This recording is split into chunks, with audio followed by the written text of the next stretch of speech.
Hi hello friends, ನಾನು ನಿಮ್ಮ ಮನೋಜ್, ನನ್ನ Kannada technical support channel. Friends, ಇವತ್ತಿನ ವಿಡಿಯೋದಲ್ಲಿ ನಾನು ನಿಮಗೆ SSLC ರಿಸಲ್ಟ್ನ ಹೇಗೆ ಮೊಬೈಲಲ್ಲಿ ಚೆಕ್ ಮಾಡೋದು ಅಂತ ಇವತ್ತಿನ ವಿಡಿಯೋದಲ್ಲಿ ತೋರಿಸ್ಕೊಡ್ತೀನಿ. ಫ್ರೆಂಡ್ಸ್, ಜಸ್ಟ್ 1 ನಿಮಿಷದಲ್ಲಿ ನೀವು ನಿಮ್ಮ ರಿಸಲ್ಟ್ನ ನಿಮ್ಮ ಮೊಬೈಲಲ್ಲಿ ನೋಡ್ಬೋದು.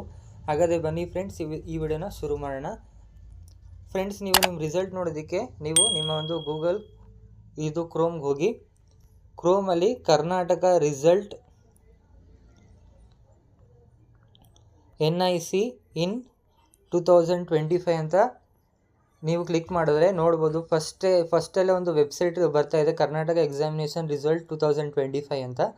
ಇದನ್ನು ಕ್ಲಿಕ್ ಮಾಡ್ಕೊಳ್ಳಿ, ವೆಬ್ಸೈಟ್ನ ನೋಡ್ಬೋದು. ಫ್ರೆಂಡ್ಸ್, ಇಲ್ಲಿ ಆಲ್ರೆಡಿ ಇಲ್ಲಿ ಇದು PUC ರಿಸಲ್ಟು ಇಲ್ಲಿ ಅನೌನ್ಸ್ ಆಗಿರೋದ್ರಿಂದ ಇಲ್ಲಿ PUC ತೋರಿಸ್ತಾ ಇದೆ. ನಿಮಗೆ ಆಲ್ಮೋಸ್ಟ್ ಇವತ್ತು ಒಂದು 11ರಿಂದ 11:30 ಒಳಗಡೆ ನಿಮಗೆ ಇನ್ನೊಂದು ಲಿಂಕ್ ಬರುತ್ತೆ SSLCದು. ಅದನ್ನು ನೀವು ಕ್ಲಿಕ್ ಮಾಡಿ ನಿಮ್ಮ ಒಂದು ರಿಜಿಸ್ಟರ್ ನಂಬರ್ನ ಎಂಟ್ರಿ ಮಾಡಿದ್ರೆ ಸಾಕು, ನಿಮ್ಮ ರಿಸಲ್ಟು ನಿಮಗೆ ತೋರಿಸುತ್ತೆ. ಫ್ರೆಂಡ್ಸ್, ಇಲ್ಲಿ ಇನ್ನೂ ನಾನು ಇವಾಗ ರೆಕಾರ್ಡ್ ಮಾಡ್ತಾ ಇರೋದು 10:20 ಆಗ್ತಾಯಿದೆ. ಅದಕ್ಕೆ ಇನ್ನೂ ಅನೌನ್ಸ್ ಆಗದಿರೋದ್ರಿಂದ ಏನೂ ತೋರಿಸ್ತಾ ಇಲ್ಲ.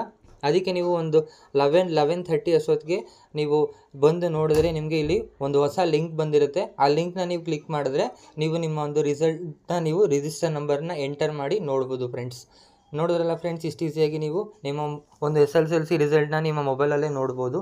ಈ ವಿಡಿಯೋನ ನಿಮ್ಗೆ ಇಷ್ಟ ಆಗಿದ್ರೆ ಲೈಕ್ ಮಾಡಿ, ಹಾಗೂ ನಮ್ಮ ಚಾನಲ್ಗೆ ಫಸ್ಟ್ ಟೈಮ್ ವಿಸಿಟ್ ಮಾಡಿದರೆ ಸಬ್ಸ್ಕ್ರೈಬ್ ಮಾಡ್ಕೊಳ್ಳಿ, ಹಾಗೂ ಬೆಲ್ ಐಕನ್ನ ಕ್ಲಿಕ್ ಮಾಡಿ ಅಂತ ಹೇಳ್ತಾ ವಿಡಿಯೋನ ಮುಗಿಸ್ತಾ ಇದ್ದೀನಿ ಫ್ರೆಂಡ್ಸ್.